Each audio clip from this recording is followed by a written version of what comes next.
नमस्कार। मेरे चैनल में आपका फिर स्वागत है। कैसे हैं मित्रों? आप स्वस्थ रहें, खुश रहें, यही मेरी आपसे कामना है। पिछले वीडियोस को आपने ढेर सारा लाइक किया, शेयर किया, सब्सक्राइब किया, इसके लिए मैं आपको धन्यवाद देना चाहता हूं। आज मैं आपको इस बारे में बताना चाहता हूं, इस बारे में समझाना चाहता हूं एक कहानी के माध्यम से, जो बेहद ही हृदयग्राही, मर्मस्पर्शी, शिक्षाप्रद एवं जिंदगी में उतारने वाली है।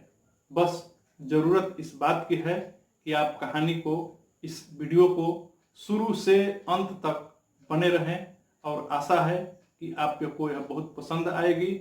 और आगे बढ़ते हुए मैं चलता हूं उस वीडियो की तरफ जिसके लिए आप इस वीडियो को देख रहे हैं। एक प्रोफेसर साहब वर्ग में क्लास ले रहे थे।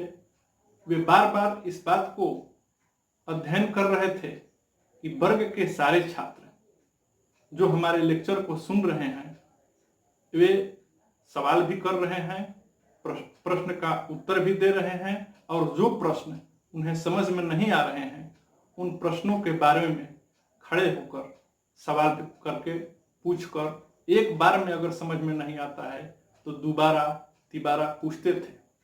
उनका ध्यान एक ऐसे विद्यार्थी की तरफ था जो क्लास में आकर बैठता तो था, लेकिन वह बिल्कुल गुमसुम और खोया खोया हुआ रहता था। वर्ग के सारे छात्रों को और उन्हें देखकर उनको लगा कि मुझे इस विद्यार्थी से अकेले में बात करना चाहिए। वर्ग खत्म हुआ, क्लास का संचालन खत्म हुआ, और उन्होंने अपने चैम्बर में उस लड़के को बुलाया और कहा कि बेटा, तुम बार बार मेरी बातों को सुनते हो, लेकिन मुझे लगता है कि पूरे तन्मयता के साथ, पूरे ध्यान के साथ, पूरे लगन के साथ, पूरे निष्ठा के साथ तुम मेरी बातों को नहीं सुनते हो। इसका कारण क्या है? इस प्रश्न का उत्तर देने के लिए वह लड़का थोड़ा घबराया और कहा कि सर, मैं पिछले अतीत की बातों में जो मेरी जिंदगी के साथ गुजरी है, उन बातों को मैं बार बार सोचता रहता हूँ, और हमेशा हमारे दिलों और दिमाग में ये बात आते रहता है।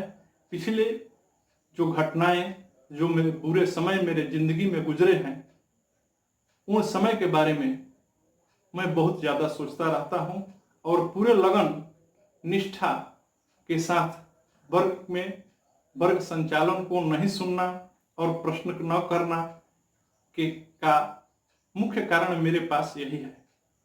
प्रोफेसर साहब उसकी बातों को बड़ी ध्यान और लगन के साथ सुन रहे थे, और उन्होंने उस बच्चे से कहा, बेटा, कल तुम ये लो मेरा विजिटिंग कार्ड, और कल तुम मेरे घर आओ, मैं तुमसे कुछ जरूरी बात करना चाहता हूं। अगले दिन वह विद्यार्थी विजिटिंग कार्ड लेकर उस सर के पास गया।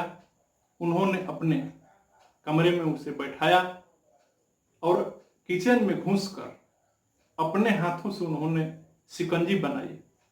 उस शिकंजी में जानबूझकर नमक की मात्रा को बहुत ज्यादा कर दिया कि यह विद्यार्थी क्या करता है।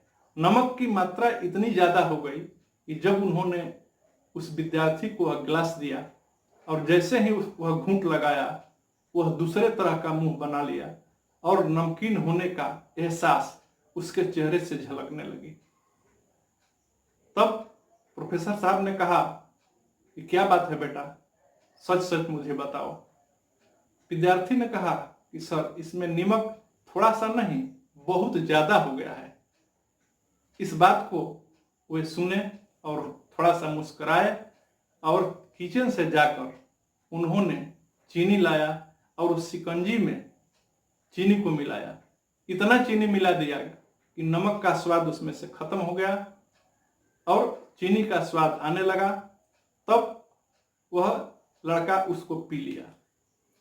गुरुजी ने कहा कि अब तुम्हें पता चली कि पिछली बातों को, पिछले समय को, पिछले दुर्दिन को हमें जिंदगी में नहीं रखना चाहिए। उसी तरह जिस तरह शिकंजी में नमक ज्यादा थी तो मैंने इसमें मिठास घोल के इसे मीठी बना दिया।